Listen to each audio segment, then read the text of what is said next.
They've seen friends or relatives either succumb or get very sick. And so they don't want that to happen. And they'll listen to anything that, has potential believability. But believability is one thing. The data and the proof is another. Hey everyone, and welcome to the Psychology Podcast. As you know, I'm deeply interested in science and current affairs. In the era we are living through right now, I feel it's more important than ever to bring you topical conversations based in science. And that's what we are doing today, and will be continuing to do in the coming months. I have been increasingly frustrated by the spread of unsubstantiated information being spread all across the internet about the pandemic. It's important to recognize that when we're dealing with a very new or rapidly changing phenomenon, like we have been with the pandemic, even the, quote, scientific consensus can easily be wrong because there's not been much time for the rigorous replicability studies to be conducted, or even sometimes to accurately measure the proper effect sizes. However, I also believe it's important that we don't create a false equivalency between very fringe ideas that are unsupported by the current evidence base and a scientific consensus that is grounded in rigorous methodology. This is why I sought out the counsel of Dr. Eric Topol on today's show. Despite being one of the top 10 most cited researchers in medicine and being extremely well regarded in his field of cardiology, he's also been a bright light on social media, shining a light on the best available evidence in the pandemic. He thoughtfully considered all my questions and was very careful to make clear what the current evidence base says, without ruling out alternative possibilities in the future in light of new evidence. In this episode, we cover a number of hot-button issues surrounding the pandemic, including the potential use of Ivermectin to end the pandemic, the potential for increased risk of myocarditis among certain populations after vaccination, and we even discuss the role human psychology and human behavior has played in this pandemic. Ultimately, as you'll see, Dr. Topol is optimistic about the future of the pandemic and outlines things coming down the horizon that should give us hope. But as we discuss, the major problems tend to be human problems. Please leave comments on our YouTube page or on our podcast website. I'd really love to hear your reactions to this episode. So without further ado, I now bring you Dr. Eric Topol. Hi, thanks. I know you're a busy guy. Appreciate you coming talk to me today. Sure. Yeah. So do you want to just jump into it? I'm ready. Good. Well, first of all, I want to really thank you for talking to me today. I decided to do a bit of a PSA for my podcast. I saw a lot of information being spread all over, and I've really appreciated your constant commitment in the public to try to show as much data as you possibly can. So I thought if we could kind of walk through some issues, that'd be really helpful. Can we start off by, can you kind of tell our audience a little bit about you and your main area of specialization? Sure, Scott. I'm an old dog, having been a physician scientist for 30 some years. I actually still practice as a cardiologist, but I also have a lot of grounding in molecular medicine, particularly genomics and digital.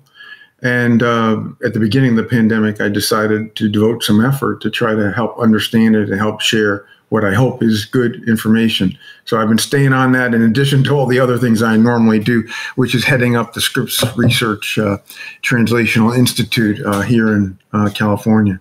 Are you writing all those tweets yourself? Because how do you have so much time? It's so helpful to us, but every one comes from me. Every single one is, since I've been on now, 12 years, there's over 40,000, every single one. And that includes, whether making graphs or doing analysis, reading the articles or preprints. Yeah, that's what I try to do is process the data and put it out there. And if everybody did that in terms of sharing what they read, it was interesting or worthy, then we all would get smarter faster. Do you feel like you're constantly revising your hypotheses in light of new evidence? Like, were there any things a couple of years ago where you maybe shared some data on Twitter and had some hypotheses, and now you're like, what, I was wrong, or that the data suggests that we need to think about things differently?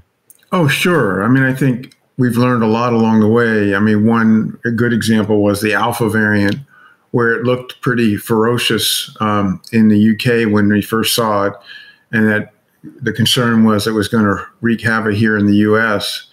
But fortunately, when it arrived, we were getting going with vaccination at full tilt. And in fact, those are the days where we got up to 3, 4, 4.5 million vaccinations a day. So we thwarted it largely. We had a very small bump, which was great. But if you were to look at, as I did, at the predictions coming from Europe, it looked like it could be a real concern. So, there's a lot of moving parts in the pandemic, no less the virus and our response and human behavior and immune escape of new variants like Omicron. So you can't possibly anticipate all. Turned out that, Delta and Omicron really did play out like Alpha looked like it was going to. So, it's kind of a forewarning about where we might be headed, but it was a subsequent variant that actually did what was the concern for Alpha. Okay, cool. Well, I definitely want to get into Omicron and other juicy topics, but I just want to get something out of the way. Now, you have no connection or conflicts with Big Pharma in any way, right? Not at all. In fact, if anything, I've challenged them throughout my career, but I have no relationships with any of the vaccine manufacturers or any of the, obvious biopharma benefactors of this pandemic. Yep.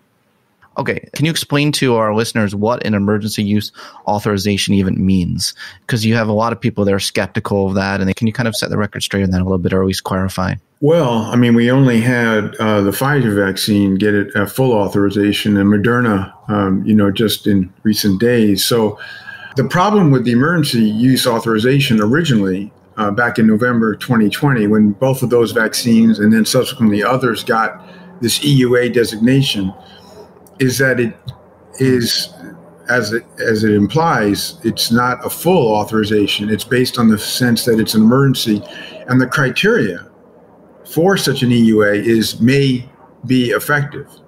3 words, may be effective. So it turns out that it's a way to basically get something out there, but you do want to eventually get all the data, which is 100,000 plus pages of data, to the FDA for a full review. It's called a Biologic Licensing Application, BLA. That was done for Pfizer, now done for Moderna, likely will be done for other vaccines. But also that final approval isn't for like all ages, for example. There's separate amendments have to go in. So currently there's a lot of controversy, which is quite understandable, regarding this age, less than age 5 for the Pfizer vaccine. But, the original was age 18 plus that got an EUA that now has a final approval. But, we've already seen how EUAs can go off the track. So hydroxychloroquine had to be withdrawn. Convalescent plasma had to be withdrawn. So it's not just about vaccines. There's been drugs, there's been lots of rapid tests and PCR tests that had to be withdrawn. So EUAs are in a kind of tentative status. So I think it'd be really helpful for you to explain to our listeners a little bit why, as you say, this will go down in history as one of science and medical research's greatest achievements, perhaps the most impressive. I don't know if people really fully have the scope of why this is such an amazing scientific achievement, having vaccines at the rapid speed it has.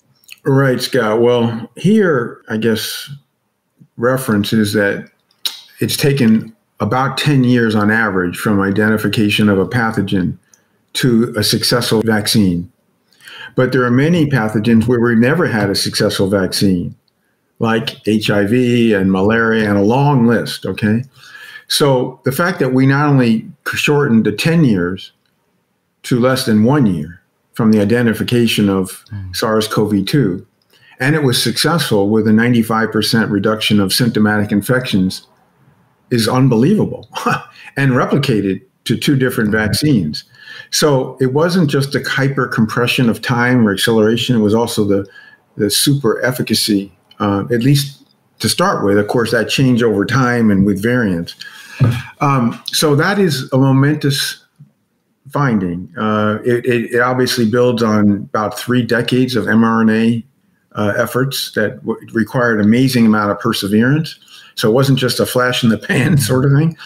And, obviously it was facilitated by the sequencing of the virus that helped to build a template and all sorts of major science steps that and large clinical trials that made this possible. So it's the culmination of a huge amount of basic science, clinical science and trials, and I think it's extraordinary. And not only that, but these same vaccines that were against the original ancestral strain have held up now 2 years plus into the pandemic with a third dose given to a very different strain, Omicron. Hey everyone, I'm excited to announce that the 8-week online Transcend course is back. Become certified in learning the latest science of human potential and learn how to live a more fulfilling, meaningful, creative, and self-actualized life. The course starts March 13th of this year and goes until May 1st. The course includes more than 10 hours of recorded lectures, 4 live group Q&A sessions with me, 4 small group sessions with our world-class faculty, a plethora of resources and articles to support your learning, and an exclusive workbook of growth challenges that we think will help you overcome your deepest fears and grow as a whole person. There are even some personalized self-actualization coaching spots with me available as an add-on. Save your spot today by going to transcendcourse.com. That's transcendcourse.com. We have so much fun in this course, and I look forward to welcoming you to be a part of the Transcender community. Okay, now back to the show. Yeah, you say, what if there was a way to prevent 99% of COVID deaths and 96% hospitalizations? Safety was validated and billions of people, it was free, and there was an unlimited supply. Right? So fair enough. Yeah, fair enough. No, if we all used them, if we all took the vaccines and boosters, this pandemic would be not very concerning at all. But obviously, today we will hit 900,000 confirmed deaths with a lot more of actual excess mortality and, immense amount of morbidity, which was much of it unnecessary, especially after the vaccines rolled out. Do you see any legitimate concerns coming from some of the anti-vaxxers? Like, do you ever hear anything where you're like, you know what, that's fair enough. We don't have the full data yet. And so maybe we should keep an open mind about X, Y, Z, or anything in particular you could think of off the top of your head? Well, I don't have let's put it this way. After you've given over 10 billion doses, for there to be claims about safety concerns or a lack of efficacy, it doesn't work. I mean, these are all completely bogus. All right. I do share the anti-vaxxers typically are very strong proponents of infection-acquired immunity, the buzz term natural immunity. And I actually see that provides a very important type of immunity, which is complementary to vaccines. And I've argued strongly with the CDC that people who have had a confirmed infection should be recognized as having some immunity, at least equivalent to 1 dose of vaccine. And that would have reduced the polarization between these groups, because you can understand if you've gone through COVID, you don't feel that you should be mandated to be getting 2 shots of a vaccine, right? So this is why I think this lack of recognition of a large body of data about prior COVID, natural immunity, it's to me, it's sickening, because basically it not only is it ignoring the science, but it's also making the divide even more intense than it needs to be. That's really unfortunate.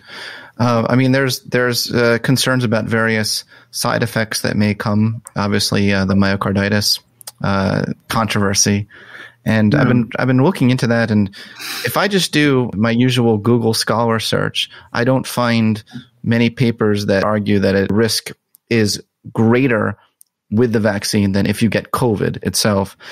There's some, if you hone in or you double click on very specific age groups among males, and maybe the second shot is a higher risk than with the booster. Can you kind of set the record straight, and where's the data on that right now? Because to me, I mean, as a scientist reading all these kinds of papers and reading the debates, it's still a bit confusing.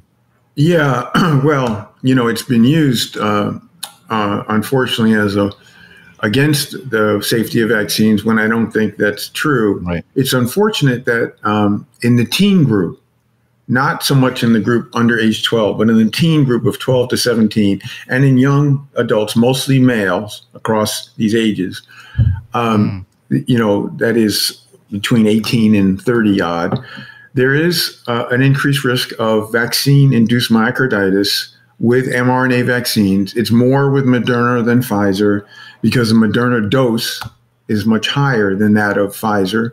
It's almost a doubling there.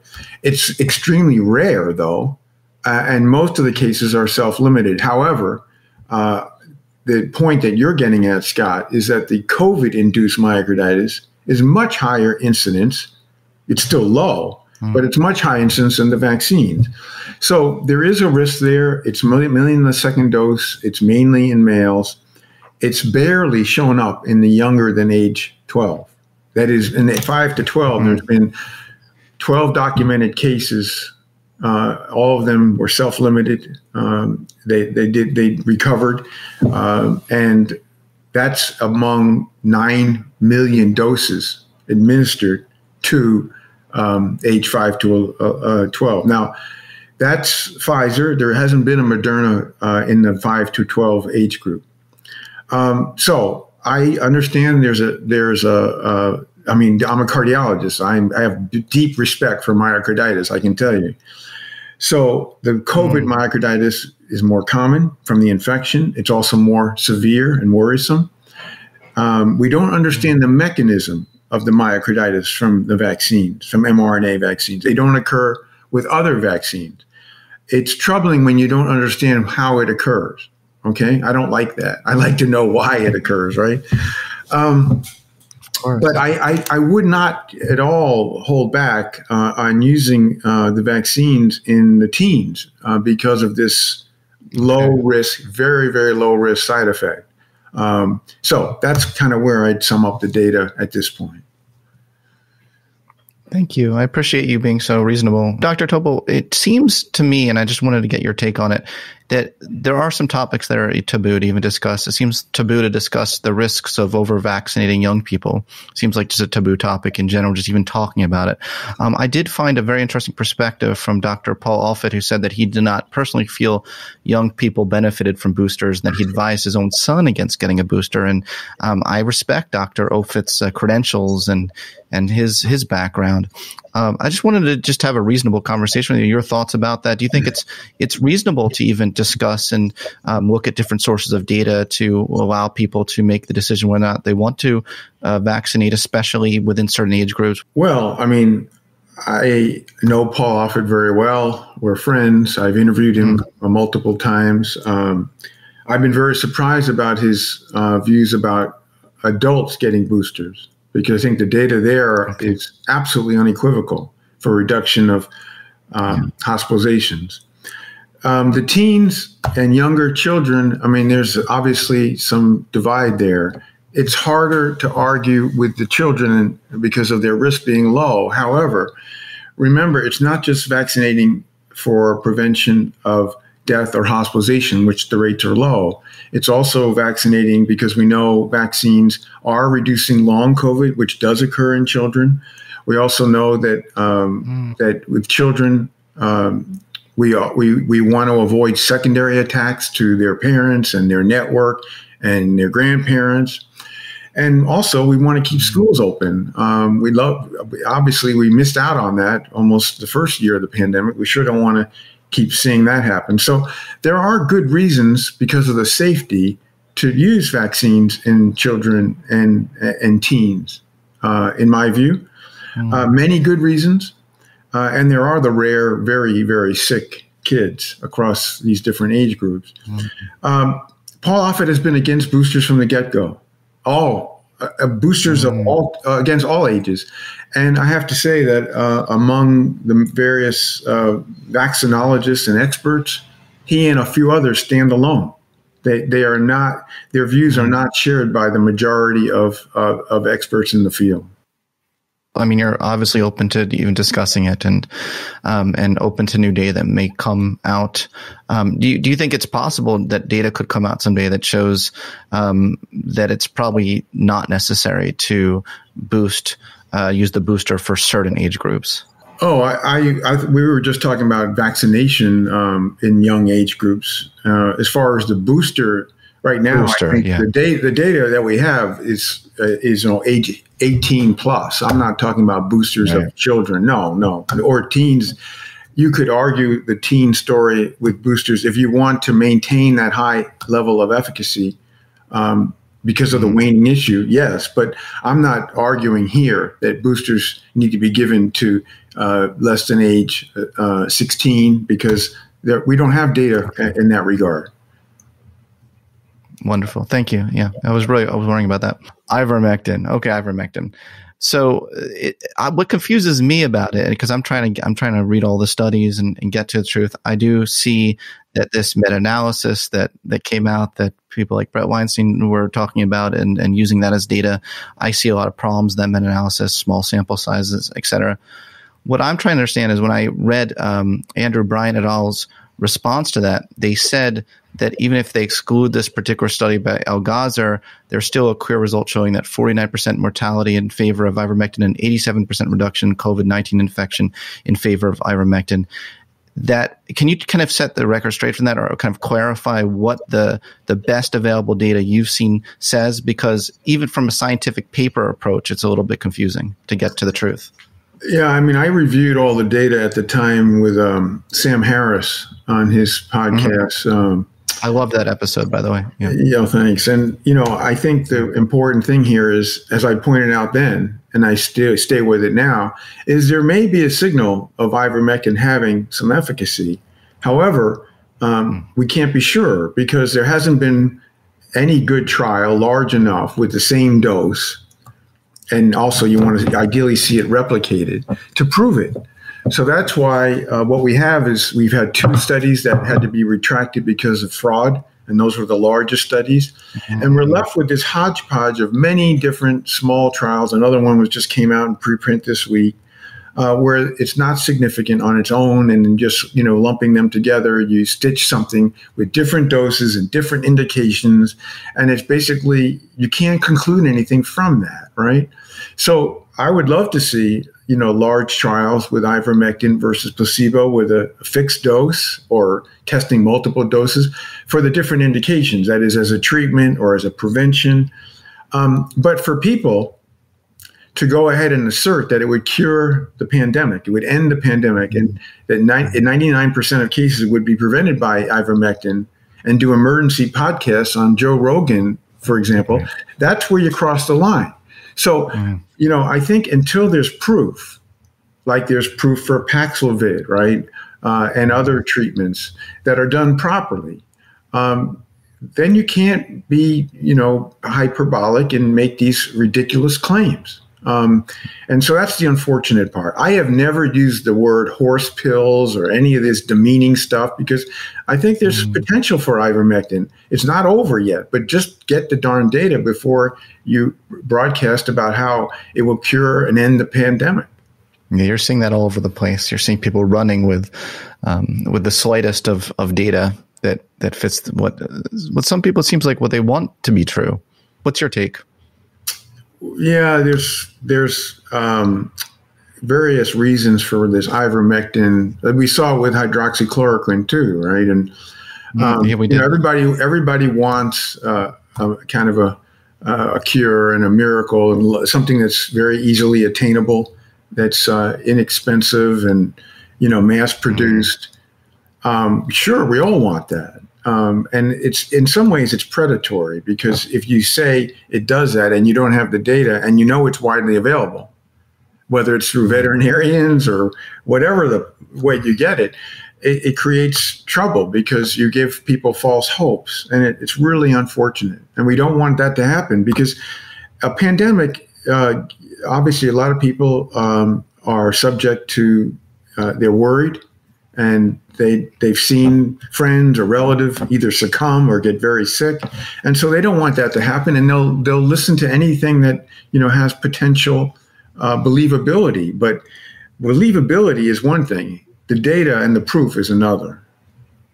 You raised some really good points here. I mean, we're living through such a time of uncertainty, and it's almost like the scientific method itself is coming under attack because people really just don't have patience for it. I mean, as a graduate student, you spend 5 years sometimes trying to to figure out the most minute of something, and you're trained as a scholar to have that sort of patience. But now we're living through times where such personal decisions we have to make, and we want to know, what do we do? So it's difficult. It's difficult for scientists to watch the scientific method and the scientific institutions be under such strong attack, and I'm sure it's very, very hard for you to see it too. Absolutely. Was the pandemic planned? Dr. Peter McCulloch says early treatments were suppressed, quote, in order to promote fear, suffering, isolation, hospitalization, and death. What's the latest data evidence you've seen on that for or against that? Well, I couldn't disagree more fervently from that statement. As far as the plan, I mean, it's pretty obvious that we need to achieve containment. We've never gotten there. And that hopefully we're starting to decline with the current surge. That's kind of a combined second Delta and Omicron surge. And, we still have over 120,000 people in the hospital with COVID, and we have currently 2,600 plus deaths a day. And we're over 80% of the deaths that we had before vaccination in January of 2021. So our country isn't doing well, and in order for us to get our house in order, we need to get all things going. That is, we need to have rapid tests widely available. We need to use, when we have indoor gatherings, use the appropriate masks. A new CDC morbidity and mortality report was out today about the efficacy of high-grade masks like KN95s and N95s with some 80% reduction of infections. So for indoor gatherings with air filtration, ventilation, those sorts of things, until we get this containment level, which hopefully we also will see high quantities of Paxlovid available so that people who do get COVID will be able to get pills, a 5-day pack that they can basically suppress the chance of progression and get 90% reduction of their viral load very quickly through pills that are much easier to take than infusions. And, eventually we're going to be in really good shape, but we are going to have COVID around for years to come. But it's really been our anemic response. We've done very poor with vaccinations in this country. There's been a fierce anti-vaccine, anti-science, anti-mask, and growing momentum movement against the progress that we could have made. And that's why we're so far behind many other countries around the world that have basically gotten Omicron under wraps, and they're going to be in much better shape. We're at 63% vaccination. There are countries that are 85, 90% of their population vaccinated. We're at 25% boosters. There are countries that are 65% plus boosted. And we've left a lot of our elderly unprotected. So our future depends on our ability to execute. And, we are missing on many different fronts. And we also have a lack of data capture and processing by our CDC, poor communication. That's where I would describe that improvement has to be made so that we can get as quickly as possible to get the containment that all of us want. Yeah, for sure. It just seems like so much of it is actually psychological. I mean, I wonder if are there more conspiracy theories or less trust of the scientific findings in America than there are in the countries that have higher rates of vaccination? How much of it is psychological? How much can I, as a psychologist, help out here? Well, I wrote an editorial in Science magazine a couple of weeks ago about that we need unity in message, that we've had infighting among our public health agencies. That's the last thing you want in a pandemic, right? Yeah. So on the one hand, you don't want conspiracy theories. On the other hand, you don't want the public health agencies with different takes on everything. And the other thing we need is we are missing leadership at the HHS, which oversees FDA, NIH, and CDC. And that secretary, Javier Becerra, needs to show up and show leadership, make the data become available widely, quickly, and also get rid of the infighting. So these are, it's not, I don't know if you want to call it psychology, but these are, the absence of leadership. Human. Well, it's human issues. Human issues, exactly. Human issues and human behavior have been holding us back. And I hope eventually we can, get on a much better track. Yeah, it sounds like we're on our own worst enemy in a lot of ways. Look, I appreciate your time today. I want to put this out and kind of set the record straight and some where the data is on that. Do you have any sort of last words of, dare I say, hope for this pandemic? Well, I'm very optimistic, and I do think we are going to be in good shape and hopefully a stable position eventually. I hope that over the course of the weeks and months ahead, things are going to look much better than they have in recent times. I do think, and I've written about and worked on with others, the concept of pushing towards a pan-coronavirus vaccine, which would protect us from all variants in the future. That I think is something that's really worthy, and hopefully that's going to get traction. But otherwise, we need to do much better preparation so that when someday there's another pandemic, we don't have such poor response, that we're ahead of it. And in fact, we need to invest in that preparation. There's a really good review paper today in Science Advances that takes us through how the cost of doing that is around 1/20th of the cost of a pandemic. And so we need to put in resources so that we're prepared for the long haul, because we haven't yet in recent decades gotten behind the public health importance in this country to prevent what's happened with COVID-19.